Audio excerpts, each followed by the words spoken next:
Alright guys, so this is just going to be a quick follow-up video. So as many of you know, my i7-4790K has died. So in the meantime, I was using this as a temporary CPU. I was using the Intel Pentium G3258. Now this CPU was running at 4.7 GHz, and I was using it just as a temporary CPU, just so I can do some basic work on my PC. But anyway, now that I've saved up enough money, I have got the i7-4790K once again. Now, if some of you are wondering what did I do with a dead CPU, well, it has become a keychain. It didn't have any use really. I mean, it was already damaged, and yeah, so I just decided to make it a keychain. So there you go. But anyway, what I'm going to do now is I'm just going to unbox this new i7. So I'm hoping this is a good overclocker, because I'm not too sure.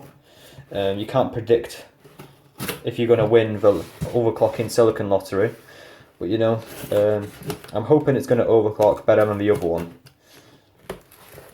So here we go, just open it, some random paperwork, there you go, loads of airbags, oops. And there you go, there's the box. So here's the i7-4790K. Now I will be overclocking this CPU, and if there are any temperature issues with it, I'll just send it back to Intel, because I'm not risking that again. The previous i7 that I had, I bought very cheaply off my friends, so it wasn't as big as a loss for me, but at the same time, it did make me have to buy another one, which is a very expensive investment. Anyway, so over here is the i7 at the top. As you can see, it's right there. And the stock cooler is inside. And over here is the i7 sticker. There you go, so there's the stock cooler that comes out. Just the regular stock cooler. No one really cares who uses this crap anymore. And there you go, there's the CPU. So now I'm going to have to try getting the CPU out. There you go, and it's out. Intel Core i7 4790K, and it comes from Vietnam.